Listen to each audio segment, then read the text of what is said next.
Greetings, and welcome to Spider-Man Porch Channel. This time, another glorious Game Boy game, Castlevania The Adventure. The cartridge appears to be in playable condition. We'll go ahead and take it apart. We'll clean the contact pads. We'll get all this stuff off of here, and we'll sit back and reminisce about Castlevania. Now, this one was a great attempt when it first came out. You know what I mean? Like it was the first of the series, and trying to get the coding and everything all down right was probably going to be a little bit tricky. We had experienced that with another first of the series for a video game. It's, previous video. We don't need to overlap brands. But yeah, it's like the first of these games, and then once everything gets established, the second one that comes around is just so much better. I'm not saying that this is a bad game. I absolutely love this game. I love the music on it. What was that? Cat hair. She is getting into everything. And she's right over here trying to get up on the workbench too. Really been mischievous lately. I want you guys down in the comments section below. Tell me how your day is going, and whether or not you get a chance to play Castlevania Adventure on the Game Boy. Because I am just stoked just to have this. As I was growing up, we weren't privy to that many games, but this was one of them we were able actually to get, and I was very happy about it. We had this one, and we had the second Castlevania, which is right here. That one, Belmont's Revenge. Very happy and pleased to have that one part of the collection, because that's a real fun one to try to find in source affordably nowadays. I managed it. Took me a good, rock solid 3 months of digging through my favorite buy sites, like plural, just to find some of these and source some of these games. And you know what? That's the fun part of actually collecting these. It's the thrill of being able to find one with a like-minded seller who really is willing to part with their game, not just shelf filler. I call it a shelf filler. When you see a price tag of over $1,000 for a video game free just in the cart alone like this, it makes you wonder, like, okay, I see how that's going to be just for the store and clout. Like as soon as you walk in, you see that, and they're not really looking to sell it. They're looking more to just have it on the shelf to entice you to come in to see more of what they have to offer. And you may not buy something like that, but there are plenty of other games that are within that same realm of play. Like the replayability, like you'd really want that game, but it's maybe not that particular one that's the high price tag. Yeah, I really don't want to be covering any type of price tags because they fluctuate so much, and it's not every day that you're going to see these. Like some of these they don't show up.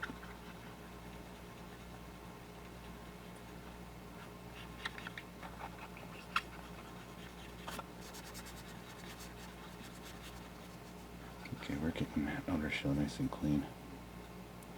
I'm staying away from labels and the fact that I really don't want these this one looks really good and I don't want to get it ruined in any way. I mean, I know I see a little bit of a fold here, Eventually, I could easily... Well, that's laminate coming up too on it. See how the laminate's separate?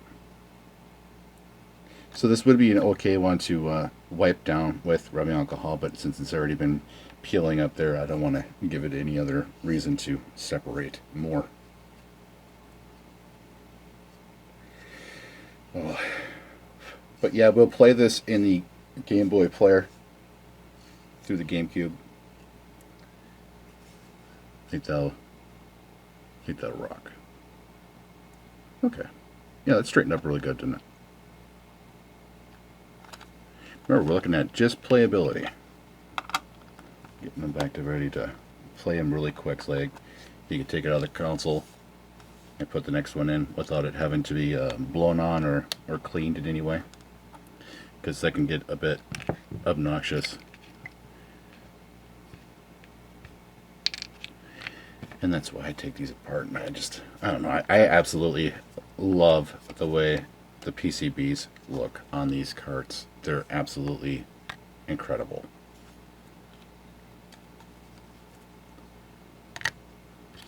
And yeah, I'm thinking we might take apart the Game Genie too and clean that.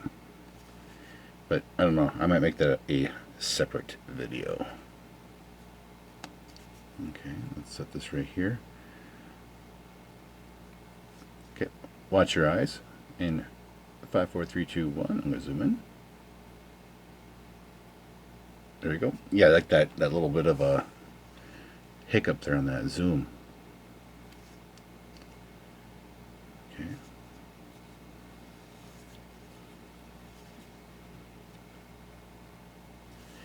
Now these are times for you to go ahead and just take a picture of it with your phone or screenshot. Look at that sharp product. That's gonna look, I think this is gonna definitely shine up to a mirror. I'm sensing it. Get my hand out of the way. Am I seeing something there?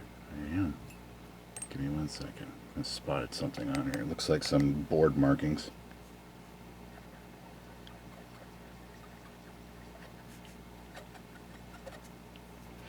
Might be a discoloration in the conformal coating. You see that right there?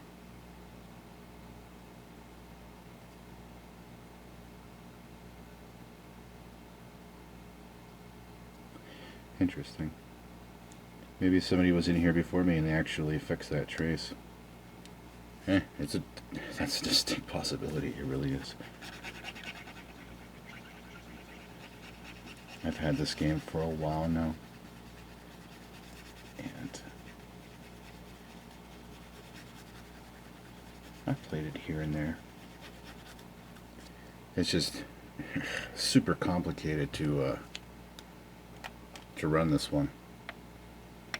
We might get lag too on the console playing it like we did in our previous games, but we shall see. Yeah, they got populated, is that transistor? Or is that caps? I know it's on the board, it says C, so I'm thinking that's probably just a component. They look like, they're not diode. Looks like resistor. I could test it with the multimeter if I'm really concerned about it. It's just that I have not seen that color combination on a band for a component.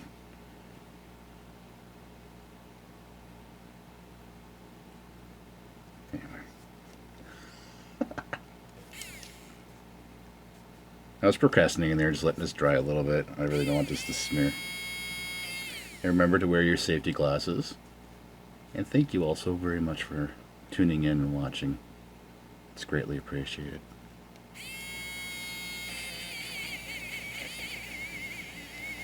Hope you're all having a wonderful day, just as much as I am. Getting to do this is just, oh, it's so therapeutic. It's the way I like to relax.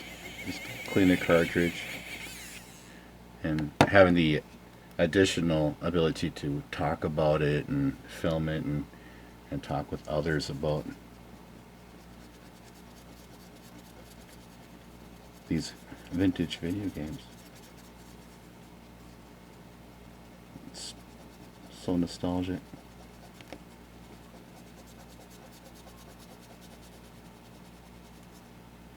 And yeah, I am using a two-step process with two different styles of erasers. Such as this is an electric eraser, and this right here helps break it up in between the lands and the grooves, and this right here helps collect whatever that one leaves behind into this media. Yeah, that's so awesome. Okay, make it cleaned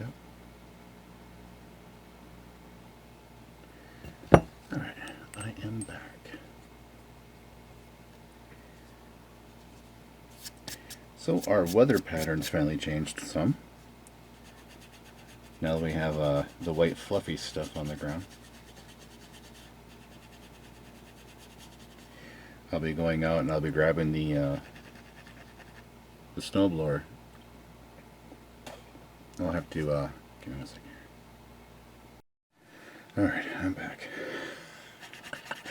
I was having a bit of an existential crisis there. I was like, wow, banging into everything, bumping into everything. Yeah, as soon as I started talking about that snowblower and snow, all of a sudden I was like, come on, already? I was like, yeah. So what I'll do is I'll make a video here, and I have to go out there and I have to change the oil in it and do some other maintenance checks and probably grease the Zerk fittings on the auger and the impeller. So that'd be something that we can go ahead and take a look at and do a follow-up on that, because that is it is a godsend having that for the winter. Having that instead of having to crouch over and scooping up big old freaking slushy piles of snow. Not having that device, that snowblower, is just it. Yeah, I'm never going to go back to not having one.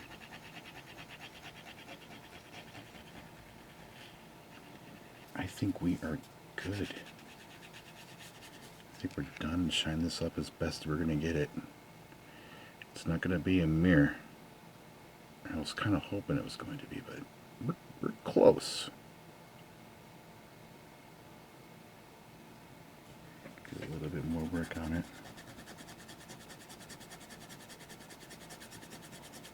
This would be the moment where I would want to grab the Dremel out real quick with the buffing wheel on it and give it a quick one over.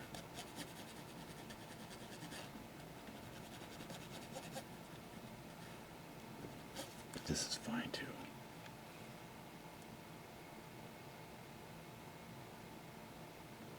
It's like the less noise off of a utensil, the better, or a tool. Love it. Alright, let's put the cartridge back together again, and let's go ahead and play it on the Nintendo GameCube with the Game Boy Player. See you guys in a little bit. Hey everyone, I am back. Let's play a quick game of Castlevania The Adventure on the Nintendo Game Boy, using the Nintendo Game Boy Player attached to the GameCube. I am stoked about this.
definitely not good at this game.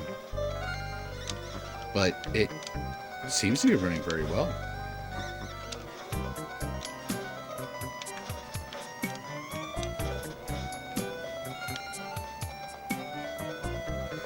Yeah, I'm not experiencing any lag from my controller.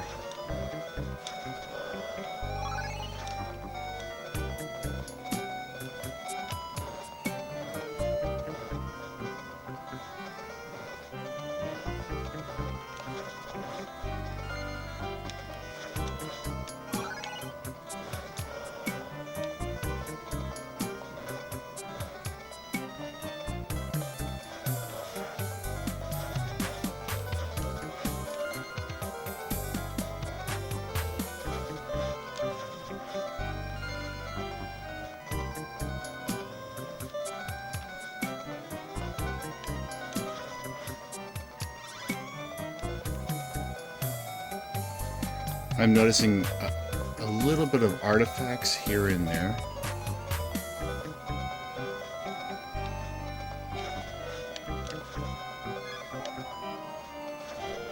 This is where it's going to get tricky.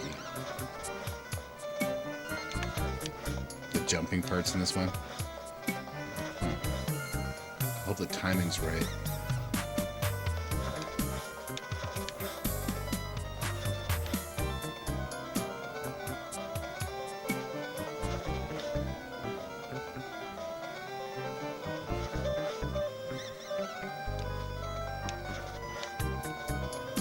Here we go.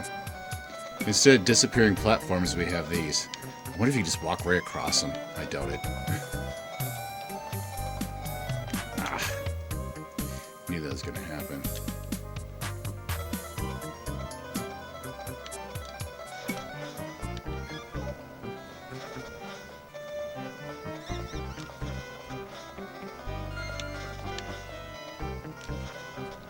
I do like the fireball that shoots out of his whip, though.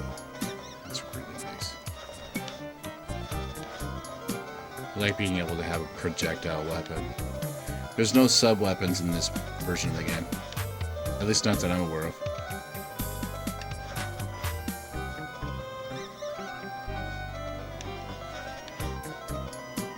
Okay, let's see here now. How far off the ledge can I go? Oh, jeez. Almost pixel perfect. Yeah, I'm not going to go like that. That's why I have a jump code through emulation.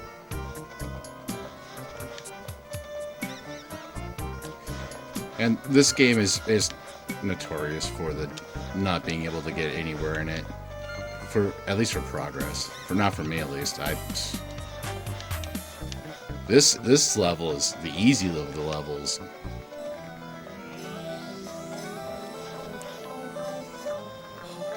That stage with the spikes and its continuous progression. Like, you're gonna have to be able to jump perfect across these platforms.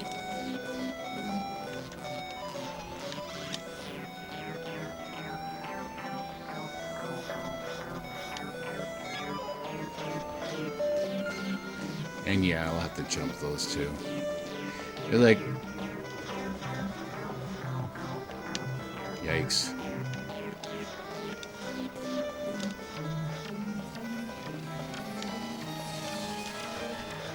If you don't get it... Oh. Yeah, this one's very, very monotonous and tedious. Out of all the Castlevania games, this has to be probably the most ridiculous for jumps. Like, come on, really? You spaced it just right so you can't get across it. And they're not going to let you get through there either, so you have to jump it. This is usually the time where I just say, nope, I'm not going to do it, and just turn it off. Yeah, it's like, it's not even lag either, it's just the game itself is laggy. It's like, it's not built right. And you gotta get right on that last little pixel of your foot right there just to get it. Come on.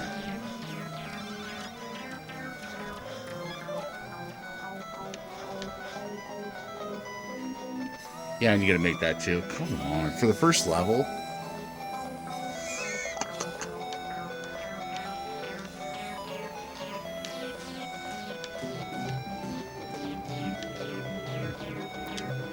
It's like, jump already.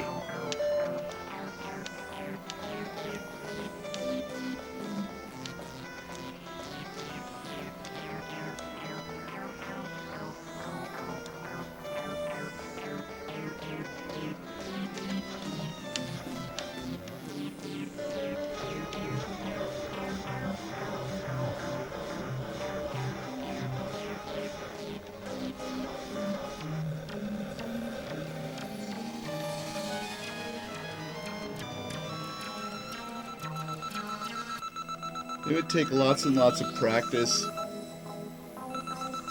per level just to get it down right, because those jumps are just crazy.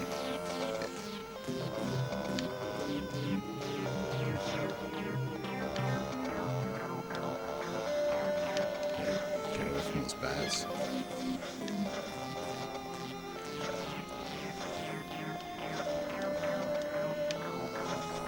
But you gotta get hit to get that.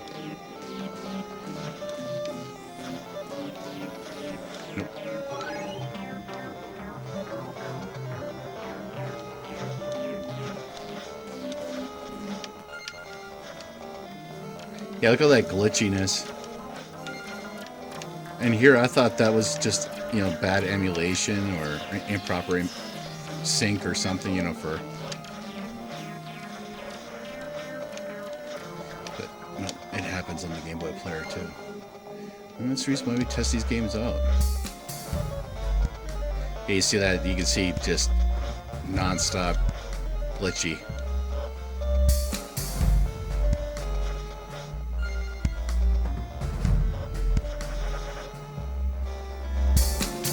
You can't destroy its attack.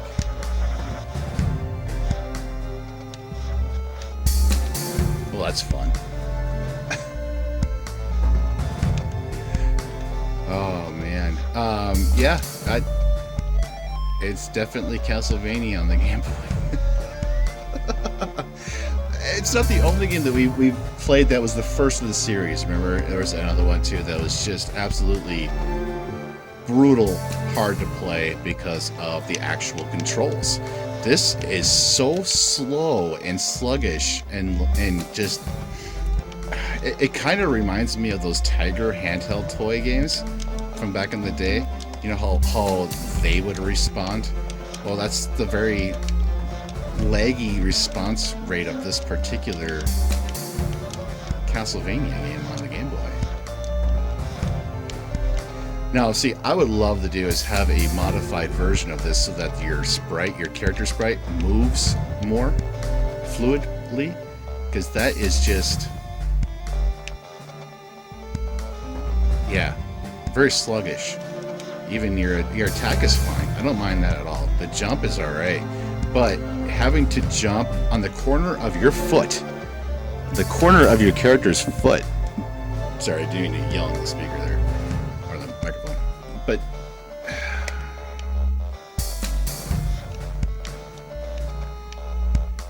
you could literally jump off the edge there too, and hey.